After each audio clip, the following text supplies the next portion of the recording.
parte de la unidad 5 hemos visto la teoría general del incumplimiento y los principios que rigen la mora del deudor, es decir, el incumplimiento relativo en relación al tiempo. Vimos que el nuevo código consagra de manera expresa como regla general el principio de la mora automática. Es decir, que en la mayor parte de los casos la mora se va a producir por el solo transcurso del tiempo. Si llega el momento de cumplir y el deudor no lo hace, quedará constituido el mora. ¿Cuáles son las excepciones de la regla de mora automática? El Código Civil y Comercial solo admite dos excepciones, que son las obligaciones sujetas a plazo tácito y a plazo indeterminado propiamente dicho. Es decir, las dos especies de plazo indeterminado. Las obligaciones a plazo tácito deben ser pagadas según el código en la fecha en que deba cumplirse de acuerdo a los usos y a la buena fe. Recordemos que el plazo es tácito cuando no ha sido determinado de manera expresa, es decir, no se conoce con exactitud una fecha de cumplimiento. Pero sí se lo puede deducir de la naturaleza y circunstancias de la obligación.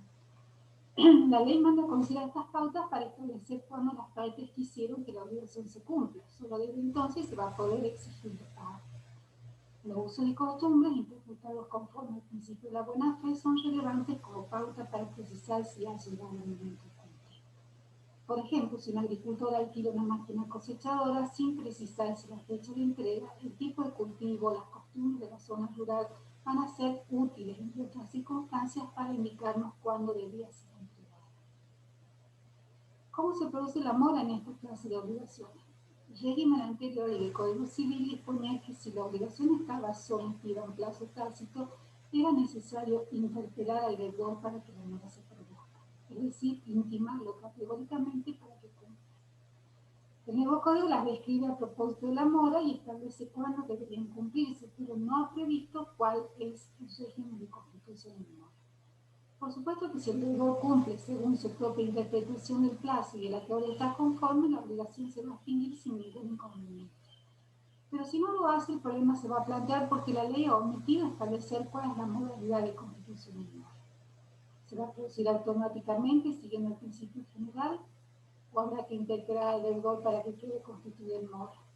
O frente a esta incertidumbre deberemos recurrir al juez para que determine judicialmente el plazo. La lógica y el sentido común nos indican que la única modalidad posible es la interpelación según disponía el Código Civil derogado. Está claro que la mora no va a configurarse solo porque llegue la fecha que indique los usos de la buena fe. Sería, en ese caso, una mora automática y no una excepción a la regla como la está tratando el legislador. La contradicción es evidente. El propio código nos indica que la regla de la mora automática no rige en las dos excepciones que luego legisla, y una de ellas justamente es el supuesto de plazo tácito. Por razones de seguridad jurídica y como derivación del principio de buena fe, es preferible entender que si el acreedor considera que ha llegado el momento de cumplir, deberá interpelar al deudor para constituir el mora. Así lo ha interpretado la doctrina y era el criterio del código derogado, que se aplicó sin ningún tipo de inconveniente. No basta entonces el solo transcurso del tiempo, que es propio de la mora automática, pero tampoco correspondería que sea el juez quien fije el plazo. Esto solo sucede cuando se trata de obligaciones a plazo indeterminado propiamente dicho, es decir, los casos en que no existe ningún elemento orientador, entonces la única solución posible va a ser pedir la fijación judicial del plazo. Es la opción menos útil, tal vez la más compleja, la última a la que habría que recurrir. Solo va a proceder cuando no hay ninguna manera de establecer cuándo las partes quisieron que se cumpla la obligación. Por otro lado, si las dos excepciones a la mora automática, es decir, el plazo tácito y el absolutamente indeterminado, tuvieran el mismo régimen legal, sería innecesario que la ley se ocupe de disponer que en caso de duda entre uno y otro supuesto se entenderá que la obligación está sujeta a plazo tácito. Entonces se impone la necesidad de interpelación para que el deudor de una obligación sujeta a plazo tácito quede efectivamente constituido en mora. En el ejemplo que dábamos, el agricultor deberá intimar al dueño de la cosechadora para que ponga a su disposición la máquina contratada. Normalmente se le fija un plazo para eso, un plazo razonable, y si este plazo se vence sin que se cumpla, recién entonces quedará el deudor constituido en mora. A esta altura entonces nos preguntamos qué es la interpelación, que es un interrogante no menor porque si la interpelación fuera incompleta o insuficiente, el deudor no va a quedar constituido en mora. Básicamente se trata de un requerimiento de pago que debe ser categórico, es decir, un recordatorio, por ejemplo, una simple invitación a cumplir, no son actos interpelatorios. Se la puede ver como un acto jurídico unilateral porque es voluntario, ilícito, y se lo hace con la finalidad inmediata de producir algún efecto jurídico. Pero no siempre el acreedor busca provocar consecuencias jurídicas, a veces simplemente interpela para obtener lo que le interesa, que es el cumplimiento de la obligación. Por eso también se la ve como un hecho jurídico. Paraguaya es un acto voluntario ilícito semejante a los negocios jurídicos, es decir, se interpela con la conciencia y aún con la voluntad de producir un resultado de esta naturaleza, pero el efecto va a depender exclusivamente de la ley. De cualquier punto de vista, indudablemente se trata de una declaración unilateral de voluntad, que es recepticia porque debe ingresar a la esfera de conocimiento del deudor interpelado. Mediante esto, entonces, el acreedor le hace un reclamo categórico de cumplimiento de la obligación. Este reclamo trae como consecuencia jurídica la constitución en modo del deudor. No tiene una forma específica, pero es importante utilizar un medio seguro como una carta de documento o una intimación mediante escribano para luego poder probarla. La propia demanda de cumplimiento es una forma de interpelación judicial. Es fundamental que la interpelación se ajuste a las circunstancias de la obligación, es decir, que el acreedor la dirija al deudor exigiendo el cumplimiento con indicación del objeto debido y de todas otras circunstancias que permita individualizar la relación jurídica. Tengan en cuenta que solo será útil si la prestación todavía es posible y siempre se la hace hacia el futuro, o sea, de nada sirve dirigirse al deudor para hacerle saber que ya está en mora, porque primero se debe interpelar. Es decir, se le debe dar oportunidad para que pague. Generalmente, cuando interpela, el acreedor fija una fecha para que el deudor cumpla. Si el plazo es razonable, el deudor deberá cumplir hasta su vencimiento, y si no lo hace, entonces ahí en ese momento va a encontrarse en mora. La segunda excepción a la mora automática se dan las obligaciones a plazo indeterminado propiamente dicho. El nuevo código dispone, como el anterior, que la regla de la mora automática tampoco rige cuando se trata de obligaciones sujetas a plazo indeterminado propiamente dicho. En estos casos, las partes no han fijado un plazo igual que en el anterior, pero tampoco es posible deducirlo de la naturaleza y circunstancias de la obligación. La indeterminación es absoluta y por eso corresponde su fijación judicial. Aclaremos que la ley contempla dos procedimientos distintos para fijar el plazo. El primero es más sencillo y puede ser utilizado tanto por el acreedor como por el deudor si cualquiera de ellos pide que se fije el plazo. El juez lo va a determinar utilizando el procedimiento más breve que prevea la ley procesal local. En Tucumán sería un proceso sumarísimo. Tengan en cuenta que el plazo fijado por el juez va a ser determinado y cierto, por lo tanto, una vez vencido, sin que el deudor cumpla, la mora se va a producir ahora en esta oportunidad automáticamente. La segunda alternativa solo puede ser requerida por el acreedor si es que decide acumular en una misma causa judicial el pedido de fijación de plazo y la demanda de cumplimiento. En este caso, si vence el plazo que el juez ha fijado la sentencia y el deudor no cumple, no solo va a estar automáticamente en mora, sino que además el acreedor va a poder ejecutar la sentencia de condena sin necesidad de interponer una nueva demanda. Por supuesto que en este caso el plazo es el del juicio ordinario sumario que se trate, es decir, no va a ser la brevedad del plazo que rige cuando solo se pide su fijación. La sentencia entonces en este caso fija el plazo y al mismo tiempo condena al deudor a cumplir. ¿Qué pasa si en un caso concreto se duda si se trata de un plazo tácito o si es absolutamente indeterminado? Aunque en teoría las diferencias son claras, o sea, vamos hacia la máxima indeterminación en el caso de el plazo absolutamente indeterminado, la realidad nos demuestra que no siempre es fácil distinguirlos. Para diferenciar un caso de otro, es útil examinar cuál ha sido la voluntad de las partes, qué es lo que ya han querido, en el marco integral del contrato que dio lugar al nacimiento de la obligación. El tema es importante porque si la acreedor se equivoca y no usa el camino adecuado, va a sufrir perjuicios relevantes porque el deudor no va a quedar válidamente constituido en mora ni se van a producir los efectos que ya vamos a ver son bastante intensos. El código dispone que en caso de duda se entenderá que la obligación está sujeta a plazo tácito. Por lo tanto, bastará con interpelar al deudor y no es necesario recurrir al juez. La solución legal es razonable. Lamentablemente, las demoras en los trámites judiciales hacen que esta sea la alternativa menos deficiente. Solo se recurre al órgano jurisdiccional cuando hubo silencio absoluto sobre el tiempo de cumplimiento y las circunstancias de la obligación realmente no nos permiten conocer cuál ha sido la intención de la parte.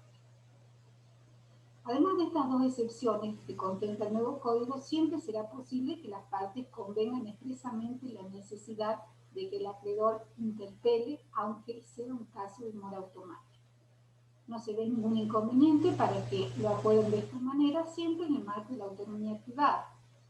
En estos temas, la regulación legal es subsidiaria, de manera que las partes pueden convenir la necesidad de interpelación. ¿Por qué no permitirlo si el deudor, por ejemplo, prefiere que le recuerden cuándo debe cumplir y el acreedor está de acuerdo? Ahora, un tema interesante es si estas reglas que acabamos de ver se modifican según cuál sea el lugar de cumplimiento. Una de las cuestiones más debatidas en las últimas décadas ha sido el régimen de constitución en mora cuando la obligación debía cumplirse en el domicilio del deudor.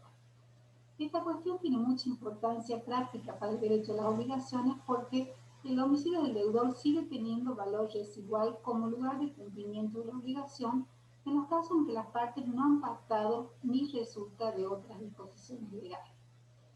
Para algunos, también en este caso, la mora se produce de manera automática por el vencimiento del plazo. Esto en la práctica significa que el acreedor tendrá que probar que concurrió en lugar de pago, es decir, el domicilio del deudor, pero que el deudor no cumplió. De esta manera, debe probar un acto positivo de cooperación indispensable para que el deudor pueda cumplir en su domicilio.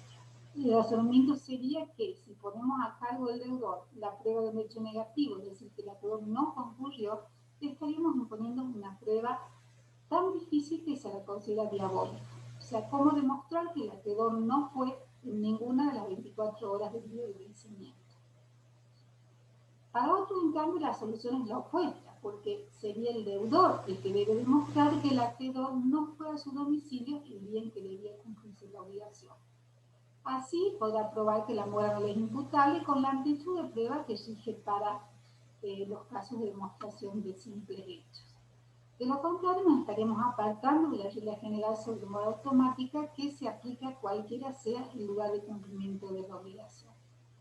El nuevo Código Civil y Comercial concluye este debate al disponer que el deudor podrá eximirse de las consecuencias derivadas de la mora si prueba que no le es imputable cualquiera sea el lugar de pago de la obligación, es decir, no hay ninguna modificación al régimen general por el hecho de que la obligación deba cumplirse en el domicilio del deudor.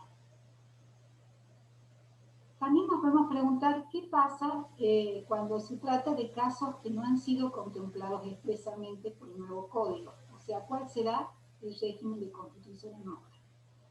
Sabemos que no todas las obligaciones están sujetas a una modalidad, específicamente en este caso un plazo. Existen por una parte las obligaciones de exigibilidad inmediata, también se las llama pura y simple, que deben ser cumplidas en el momento mismo de su nacimiento. Ustedes van a un kiosco, compran una golosina y esperan, aunque no digan ni una palabra, que se les entregue en el acto, como también el kiosquero espera que ustedes le den el dinero.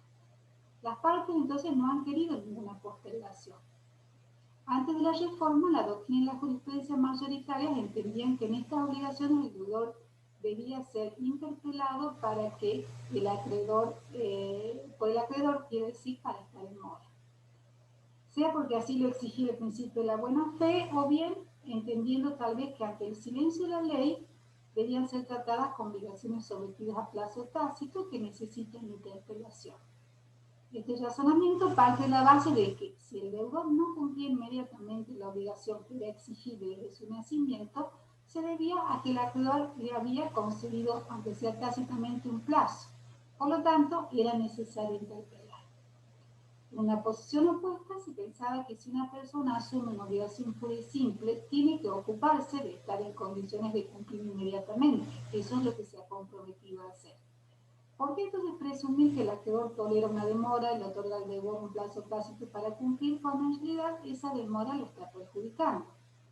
Lo que las partes quisieron, en realidad, es que esa obligación se cumpla de inmediato y no hay ningún motivo, entonces, para suponer que el acreedor concedió un plazo tácito al deudor justamente porque la obligación nació inmediatamente exigida. El nuevo código también pone fin a este debate y ratifica este proceso de expansión de la mora automática al disponer que las obligaciones de cifra inmediata deben ser pagadas en el momento mismo de su nacimiento. Por lo tanto, si el deudor no lo hace, queda automáticamente constituido en mora. Otro caso que no está regulado expresamente es el de la obligación de no hacer. Antes de la reforma, también la doctrina mayoritaria entendía que esta clase de obligaciones no era aplicable la teoría de la mora porque ejecutar el hecho prohibido equivale a un incumplimiento definitivo. Es decir, desaparece la posibilidad de cumplir absteniéndose. Sin embargo, las obligaciones de no hacer pueden tener diferente estructura y en algún supuesto podría darse una situación de mora. Algunas, por ejemplo, se incumplen con un hecho único e instantáneo. Por ejemplo, el artista contratado en exclusividad que viola la prohibición de presentarse en otros teatros y ofrece un espectáculo. Sin duda, en este caso habrá incumplimiento absoluto. La situación es definitiva e incompatible con la transitoriedad propia del amor.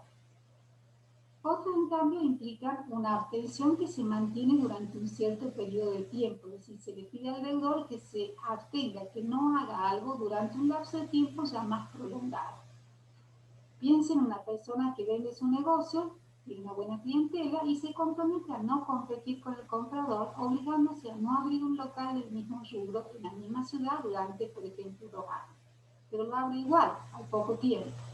En este caso, el acreedor puede tener interés en que la abstención se mantenga y recurrir a la justicia para que se lo obligue a cerrar el nuevo local.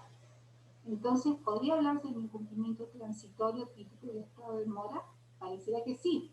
En la medida en que todavía sea posible y útil para el acreedor, él podrá exigir el cumplimiento en especie para que el deudor cumpla, aunque sea tardíamente, durante el resto del tiempo pactado. En el ejemplo que veíamos, podrá exigir al deudor que cierre el negocio abierto violando la obligación de no hacer. Se plantea una situación particular en el caso de las obligaciones nacidas de hechos ilícitos. Se trata de la obligación de resarcir los perjuicios injustamente causados por un hecho ilícito, es decir, violando ese deber general de no dañar a otro, que nace en el momento mismo de producirse el daño. Antes de la reforma, el interrogante era si debía la víctima interpelar al responsable para constituirlo en mora. La cuestión me interesa principalmente por una consecuencia práctica que es el cómputo de los intereses. Si se debía interpelar, los intereses sobre un monto indemnizatorio no correrían antes de la interpelación. Sin embargo, la doctrina con distintos fundamentos de manera unánime excluye este supuesto de la necesidad de interpelar tanto antes de la reforma como ahora. Es decisivo en este punto considerar que en el ámbito de los derechos ilícitos rige el principio de la reparación plena o integral del daño injustamente causado. Es decir, el derecho de la víctima a ser resarcida de todo el daño ocasionado por el hecho ilícito. Es por esta razón que el responsable tiene a su cargo la obligación de reparar el daño desde el mismo momento que se produce. Por lo tanto, los intereses se van a computar siempre desde esa fecha, hacia el momento que cada daño se produzca, sin que sea necesario interpelar. En realidad, antes que la teoría de la mora, que supone una obligación preexistente, el verdadero fundamento del pago de los intereses es ese principio de la reparación integral que el Código Unificado sostiene y reafirma. Veamos ahora cuáles son los efectos de la mora en el deudor. No han sido tratados de manera sistemática, o sea, no hay una norma que diga estos son los efectos de la mora y justamente esto se debe a la gran variedad de efectos que produce la mora en diferentes ámbitos. Tampoco lo hacía el Código del Hogar. La ley vigente mantiene los principales efectos de la mora. En primer lugar, constituye uno de los presupuestos de responsabilidad del deudor moroso. Antes de la mora del deudor, es decir, cuando ya se ha producido, el acreedor puede intentar, ya hemos visto, la ejecución forzada para obtener la específica prestación que le es debida o la satisfacción de su interés por un equivalente en dinero. También puede hacerla cumplir por un tercero a costa del deudor. En el ejemplo que damos, por ejemplo, sustituir al deudor y obtener lo debido de un tercero. O demandar directamente la indemnización del daño moratorio. Por ejemplo, en la obligación de dar dinero, a partir de la mora, el deudor debe los intereses correspondientes. Otro efecto muy importante es la llamada traslación de los riesgos. Debido a su estado de mora, el deudor será responsable aunque la prestación no pueda cumplirse por caso fortuito. Es lo que se denomina la perpetuación de la obligación. Lo veamos en un ejemplo. Supongamos que una persona debe restituir un automóvil a su dueño que se lo había prestado. Si antes de la fecha de devolución el vehículo se daña totalmente por caso fortuito, por ejemplo, un árbol le cae encima durante una tormenta, la regla es que la cosa se pierde a su dueño. Entonces los riesgos serán soportados por el propietario del automóvil y no por el deudor que tenía que restituir. Pero si el deudor ya estaba en mora porque debía devolverlo antes de que el auto se destruya y no lo hizo, entonces él deberá soportar las consecuencias. Tengan en cuenta que no es una sanción para el deudor moroso. La ley supone en este caso que es la propia mora la que causó el perjuicio porque sin ella no se habría producido. Es decir, de haberlo restituido a tiempo, el daño no sucedería. Por la misma razón, el deudor va a poder liberarse a pesar de su mora si demuestra que la cosa igualmente se hubiera destruido en manos del acreedor. Siguiendo nuestro ejemplo, sí cayeron muchos árboles por la tormenta, inclusive en el garage del acreedor. Como pueden ver, la situación del deudor se ve agravada porque el caso fortuito no tendrá eficacia liberatoria en principio. Los riesgos que antes eran soportados por el acreedor pesan ahora sobre el deudor como consecuencia de su estado de mora. Y es una solución lógica, porque en este supuesto la demora no ha sido la causa del daño. El único que responde igualmente en este caso es el poseedor vicioso, por ejemplo un ladrón. Si no hubo un préstamo del auto, sino que era robado, en todos los casos va a ser responsable. Otro efecto importantísimo es la posibilidad de disolver el contrato que dio origen a la obligación. La mora de una de las partes abre a favor de la otra la opción de disolver el vínculo contractual debido a ese incumplimiento cuando se trata de contratos con prestaciones recíprocas. Si el vendedor no recibe el saldo del precio, por ejemplo, podrá optar por resolver el vínculo y dejar sin efecto la venta. En estos casos, el deudor ya no tendrá derecho a pagar tardíamente, aunque ofrezca también los intereses moratorios. Consecuencia de la mora también es que impide constituir en mora a la otra parte. En las obligaciones recíprocas, el deudor moroso no puede a su vez constituir en mora al acreedor. Primero, en todo caso, tendrá que purgar la propia. El moroso también pierde la facultad de arrepentirse en caso de que haya una seña y también se produce como efecto de la mora la posibilidad de demandar una cláusula penal. La mora constituye presupuesto indispensable para que proceda si se trata, por supuesto, de una cláusula penal moratoria. Es frecuente, por ejemplo, en los contratos de alquiler que se pacte una cláusula penal moratoria por retraso del inquilino en el pago. La mora, entonces, hará exigible el cumplimiento de esa cláusula. Nos quedaría por analizar cuándo concluye el estado de mora. Sin ninguna duda, el pago realizado por el deudor determina la extinción del estado de mora. Recordemos que, a pesar de eso, el deudor conserva el derecho a pagar mientras la prestación todavía sea posible y útil para el acreedor. El deudor moroso debe pagar y la ley inclusive le garantiza las vías adecuadas habilitando el pago por consignación judicial o extrajudicial. Pero, en estos casos, el pago tiene que ser íntegro, es decir, debe incluir también el daño moratorio. Si fuera una suma de dinero, deberá depositar también los intereses. De lo contrario, el acreedor podrá válidamente negarse a recibir ese pago incompleto. Recuerden además que el derecho a pagar desaparece cuando el acreedor, debido a la mora, prefirió disolver el vínculo contractual. Obviamente, entonces el cumplimiento ya no le va a ser útil. El pago por consignación, entonces lo acabamos de ver, produce el mismo efecto que el pago. El deudor decide pagar con intervención en escribano de un juez para liberarse de la obligación. Y también en este caso deberá depositar el daño moratorio. La mora también se extingue si el deudor hace al acreedor lo que se conoce como una oferta real de pago, es decir, cuando pone a su disposición el objeto de pago más el daño moratorio. Tratándose de derechos disponibles, la renuncia del acreedor hacer valer los derechos nacidos del retardo significará el cese de la mora del deudor.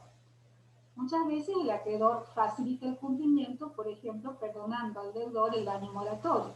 Esta renuncia, que puede ser expresa o tácita, siempre tiene que ser inequívoca porque significa una pérdida de derechos. Por eso no se presume y es de interpretación restrictiva. En caso de duda, no se tendrá por hecha la renuncia. Por último, la mora del deudor se transforma en incumplimiento definitivo cuando la prestación se hace definitivamente imposible de cumplir después de constituida la mora.